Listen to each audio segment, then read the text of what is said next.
hoje falando a respeito do tema planejamento reverso. Nós paramos aqui no tema um modelo de planejamento reverso. Eu fiz a leitura e grifei aqui algumas considerações.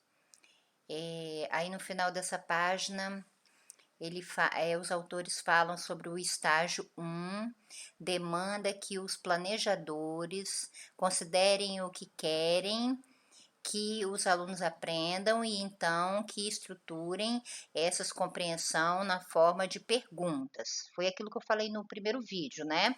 A gente tem muito isso, de fazer a pergunta e a partir dessa pergunta a gente iniciar. Então aqui, né, na página, na verdade, 22, né, eu falei errado lá, na página 22 aqui os autores trazem em tabela, né, o estágio 1, os resultados desejados, eu não vou ler porque é bem legal estudar, o estágio 2, evidências para avaliação, e o estágio 3, o plano de aprendizagem. Então, é bem interessante, eu estou até pensando de fazer impressão para que eu possa colar no meu caderno de plano e tentar, né, sempre me reportar a ele, no caso a ela, a tabela.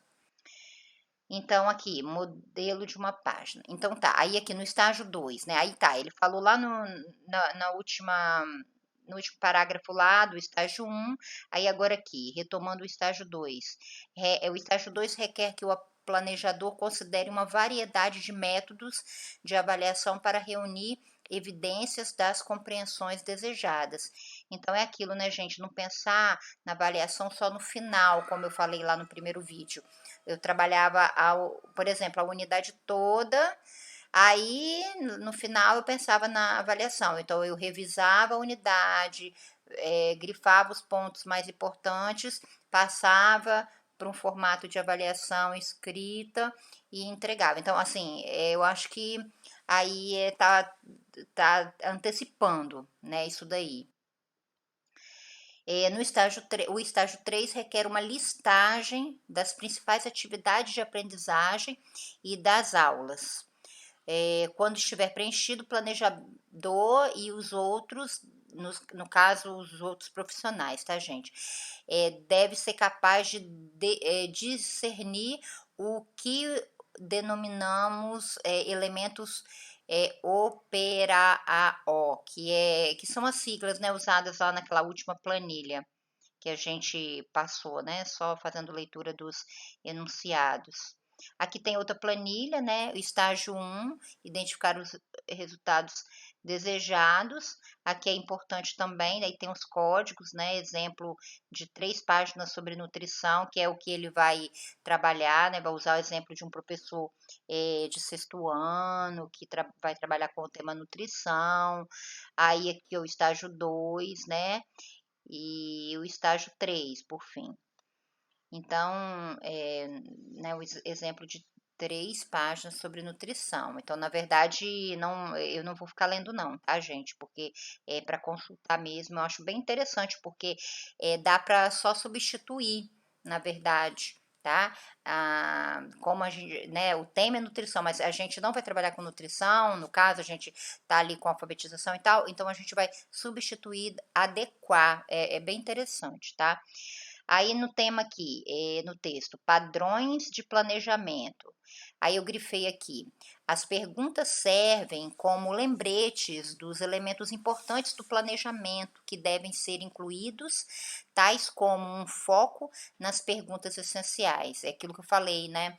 Tem muita pergunta nesse planejamento reverso, a gente o tempo todo tá fazendo pergunta, até para a questão da autoavaliação, né? Então, para uso em autoavaliação e revisões, identificar os refinamentos necessários, né? Então, quando fala de pares, aqui é os pares do esboço dos planejamentos. Então, as revisões de pares, no caso, os outros professores, né? Os nossos pares, sempre está revisando, né, como no meu caso, na minha escola, eu ainda não tenho essa realidade, eu penso assim no meu trabalho, né, e daí, eu estar junto à minha equipe, principalmente quando retornarmos, né, ou até online, vamos ver aí como é que fica a situação. Eh, Multiplicar isso do planejamento reverso para eles e quem sabe, né, trabalhar junto com eles em novos planos, né. Então vamos lá, vamos ver o que eu grifei aqui. Aí tá, né, outra tabela dos estágios um, 2 e 3.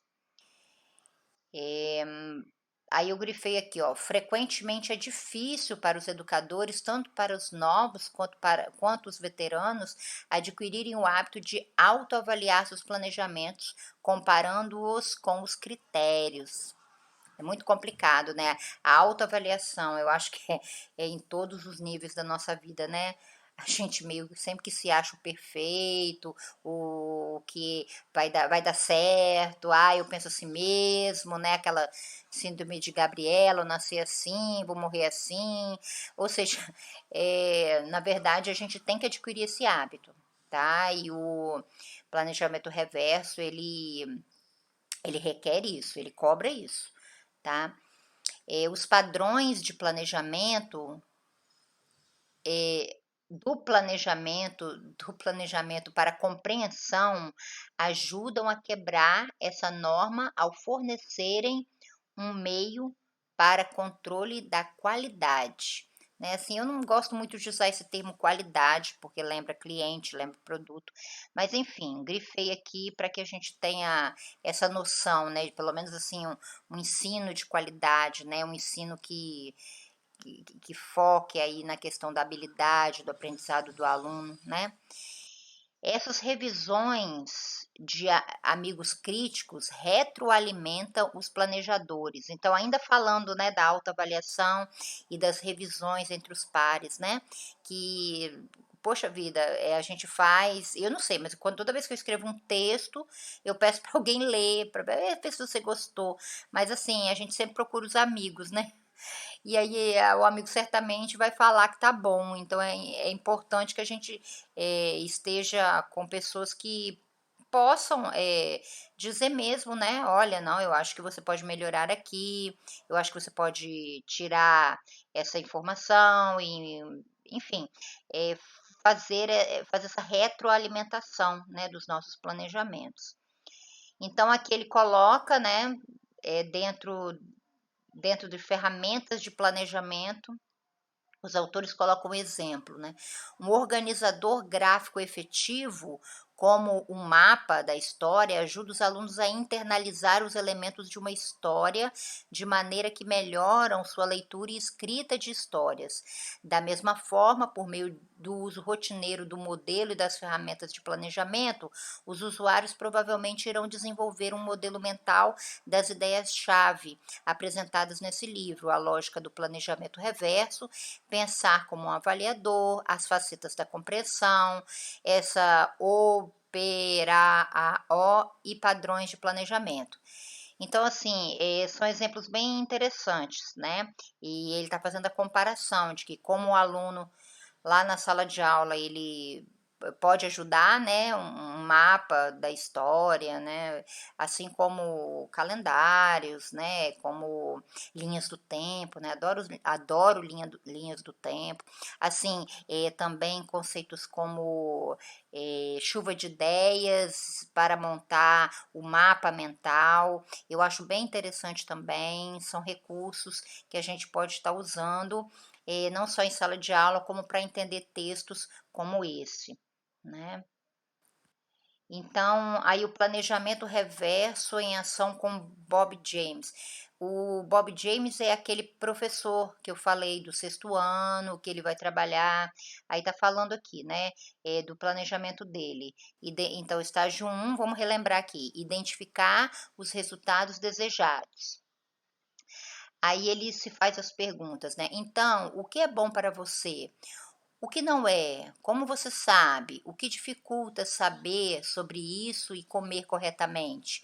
Seriam perguntas para como ponto de partida aí no trabalho dele em sala de aula. A ideia é claramente importante porque o planejamento de cardápios nutritivos é uma necessidade autêntica e para toda a vida, além de ser uma forma de aplicar esse conhecimento. Pensando bem, tá, esse planejamento não foge muito do nosso ensino fundamental 1 não, tá? Porque as crianças se alimentam tão mal, gostam tanto de bala, chiclete e chocolate, não sei mais o que, a verdurinha, o legume lá que é bom, né? Então, eu acho que entra até na BNCC lá, né, no projeto de vida. A gente pode estar até utilizando, tá? Estágio 2, né, vamos relembrar, determinar evidências aceitáveis. Então, ainda dentro do plano dele, eu grifei aqui, as crianças tendem a focar em suas notas em vez de na sua aprendizagem. Talvez a forma como usei as avaliações tenham contribuído de alguma forma para essa atitude. Põe, sou eu. Ai, meu Deus, né? Então, eu quantas vezes, né, utilizei avaliações e assim, eu percebo que os alunos o foco não foi lá na aprendizagem, né? Era a preocupação com estudar para a prova, fazer a prova. Então, eu compartilho desse parágrafo aí.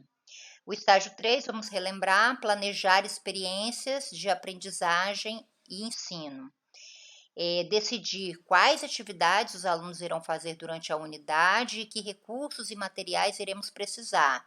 De acordo com o que estou aprendendo sobre planejamento reverso, vou precisar pensar primeiro nos conhecimentos e habilidades essenciais que meus alunos precisarão ter para que sejam capazes de demonstrar em seu desempenho as compreensões que estou buscando. Então, aí já é a reflexão do professor dentro do planejamento reverso. Em termos de habilidades, terão que aprender a ler e interpretar os rótulos dos alimentos com informações nutricionais e a aumentar ou reduzir uma receita, porque essas competências são necessárias para o seu projeto final. O planejamento de cardápios saudáveis para o acampamento. Porque, na verdade, gente, ele tinha esse planejamento aí que era fazer um cardápio para 3 dias num acampamento, né? E, enfim. Aí ele tá colocando aqui sobre o termo das habilidades, né? Que é ler e interpretar os rótulos, aumentar ou reduzir uma receita. No caso, para esse planejamento aqui, né? Aí, meus métodos de ensino vão seguir meu padrão básico, um misto de ensino direto, métodos indutivos, trabalho em grupos de aprendizagem cooperativa e atividades individuais. Então, veja bem, ele não parte assim, de imediato como é planejamento reverso, ele não faz o reverso, né, assim, quanto aos métodos, né? Então ele vai seguir um padrão que é né, um misto, né? O ensino direto, os métodos indutivos, o trabalho de aprendizagem cooperativa, atividades individuais, ou seja, então ele vai passar está passando, na verdade, por aquilo que todos nós estamos passando, que é migrar aos poucos, acredito, que para o planejamento reverso, tá? Isso é uma opinião minha, né? Foi o que eu entendi aqui. Dentro de comentários sobre o processo de planejamento, no item 1, as atividades avaliativas são planejadas antes de as aulas serem desenvolvidas plenamente, né? Elas servem para refinar o foco do professor e editar os planos de aula passados. O ensino é então visto como facilitador do desempenho e elas, nas avaliações, guiam as decisões sobre o conteúdo que precisa ser enfatizado. Então, olha a importância de se fazer a avaliação com antecedência, né, no início. Lá no 3, os métodos de ensino e os recursos materiais são escolhidos no fim. Que estratégias de ensino serão mais eficazes para nos ajudar a atingir nossos objetivos? Né, e o papel do livro didático, novamente, como um apoio, né. Uma visão preliminar. Então vamos lá, o que que eu grifei aqui? Comece por uma pergunta-chave sobre o planejamento. Reflita sobre como delimitar as possibilidades por meio de prioridades inteligentes. Considerações, né, sobre o planejamento.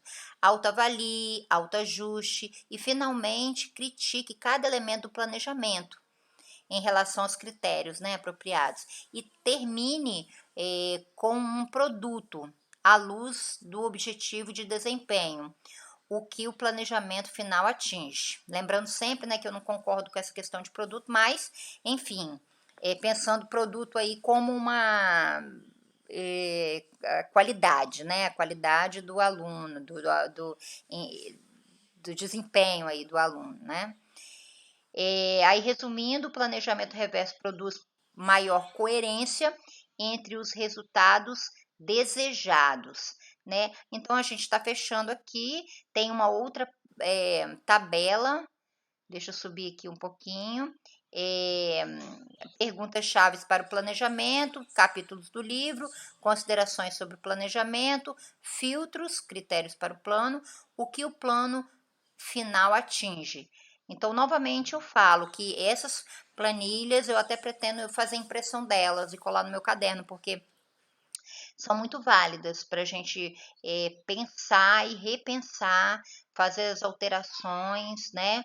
Como aquela lá da nutrição, que a gente pode fazer alterações e passar para a nossa realidade, né? Então, gente, foram 20 e, na verdade, foram algumas páginas, né, 32, mas aí não começou, né, na número não começou na um, vamos lá, vamos ver aqui, porque esse aqui é o primeiro capítulo, na verdade, né, o capítulo um desse livro.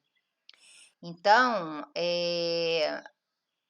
as a Débora, né, que é nossa multiplicadora da nova escola, ela passou esse texto para a gente estudar, né, ó, capítulo um, aí começa lá na página 13, né, no caso aqui, a primeira página, e finaliza na página espera aí, que aqui eu tô mexendo aqui, finaliza lá na página, cadê a página? 33, tá, gente?